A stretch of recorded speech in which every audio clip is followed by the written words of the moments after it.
Ce lundi, à Doha, au Qatar, d'un accord de coopération économique et commerciale entre le président élu de la Chambre de commerce et d'industrie du Mali et son homologue qatari. L'accord qui va permettre aux deux pays de coopérer dans divers domaines a été signé sous la présidence du Premier ministre Dr Shogel Kokala Maïga. Le récit de nos envoyés spéciaux Sidiki Damele et Adama Kamara. C'est déjà l'une des retombées de la visite du Premier ministre à Qatar, la signature d'un accord de partenariat commercial et économique entre la Chambre de commerce et d'industrie du Mali et celle du Qatar. Un document signé par les présidents des deux chambres sous l'œil vigilant du Premier ministre. Dr Shogel Kokala Maïga, qui avait rencontré les opérateurs économiques qataris dès les premiers jours de sa visite ici. Et très vite, les choses se sont accélérées, une aubaine pour la Chambre de commerce et d'industrie du Mali. Nous sommes très heureux d'avoir pu avoir cet accord, sans laquelle on ne peut pas établir de coopération économique et commerciale. Nous l'avons voulu depuis bien longtemps. C'est aujourd'hui que Dieu a voulu que cet accord soit signé avec la Chambre de commerce et d'industrie du Mali et Qatar Chambre d'industrie et de commerce. Cet accord vise à établir des relations économiques et commerciales pour identifier les potentialités que notre pays gorge aujourd'hui vis-à-vis de nos partenaires qataris, pour enfin qu'on puisse faire des projets de partenariat dans les domaines de l'agriculture, l'élevage, mines, énergie, transport et des infrastructures. Ces jeux, ils ont plusieurs structures qui financent ou qui accompagnent. On leur a demandé de consigner cette base juridique pour identifier les actions à mener les jours à venir. Après la signature de ce protocole, nous allons signer un plan d'action qui va établir les programmes de différentes actions à mener dans les jours à venir. Dans les tout prochains jours, une délégation d'opérateurs économiques qataris fera le déplacement au Mali pour rencontrer leurs homologues et explorer les différentes potentialités. Ça va ouvrir une grande coopération commerciale entre les deux. Et ce sera une fondation qui va baser sur une fondation de deux chambres de Qatar-Mali de commerce. La République du Mali a beaucoup de ressources minières et dans les domaines de l'agriculture et dans les domaines de bétail, tout. Et il souhaite qu'il y aura une grande coopération dans les domaines de sécurité alimentaire, dans les domaines des mines, dans tous les autres domaines. Avec cet accord, c'est un boulevard d'opportunités que le Qatar ouvre au Mali pour des investissements massifs dans les prochaines années. À Doha, au Qatar, le Premier ministre a reçu ce matin en audience le ministre qatari des dotations et des affaires religieuses Shahin Al-Ghanim.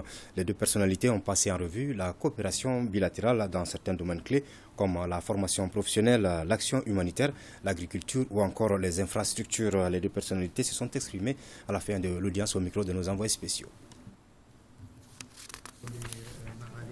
Je vous remercie pour l'exposé que vous avez fait, parce que vous avez mis de la lumière sur tous les sujets et surtout sur les relations futures, prometteuses, dans les différents domaines.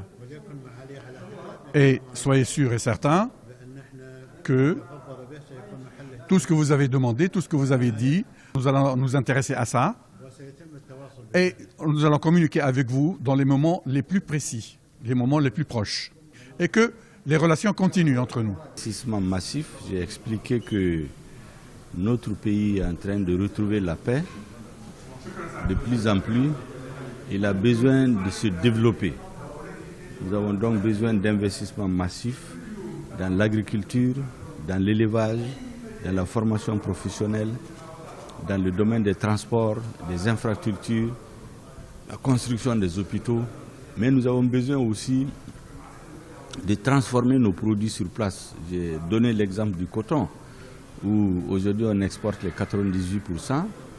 Je l'ai donné un exemple, 1 kilo de coton acheté avec le paysan, c'est à 250 francs. Quand on le transforme en fil, c'est 4000 francs. Quand on le transforme en tissu, c'est 10 000 francs. Donc toute cette valeur-là, il faut qu'on la crée chez nous, donner de l'emploi aux jeunes, donner de l'emploi aux cotonculteurs pour qu'on ne soit pas dépendant du prix international. Prendre les impôts et taxes, eux aussi font les affaires. J'ai donné l'exemple du blé. Ils peuvent cultiver le blé. Nous avons une consommation de 350 000 tonnes par an. Et c'est des milliers de tonnes. On peut faire des grands champs de blé, investir, faire le blé chez nous, enlever la consommation du Mali, exporter une partie chez eux, au Qatar, et le reste dans les autres pays africains. Donc chacun trouve son compte. Ça va nous éviter d'être dépendants des importations avec les taux qui fluctuent dans le monde. J'ai donné l'exemple du bétail, en disant que le bétail malien, c'est le deuxième après le Nigeria.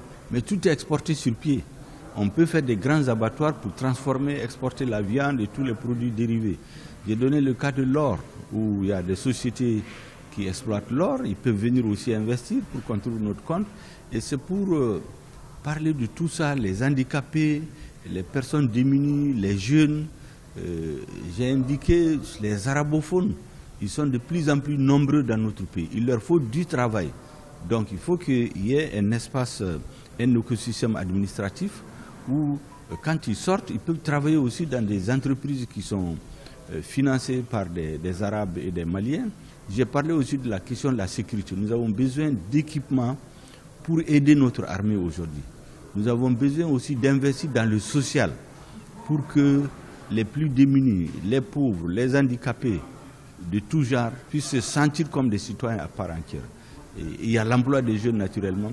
Et donc on est sorti extrêmement satisfait. En un mot, c'est l'ensemble des préoccupations des Maliens, depuis la sécurité, en passant par l'agriculture, l'élevage, l'industrie, jusqu'à la culture, l'enseignement, les musées.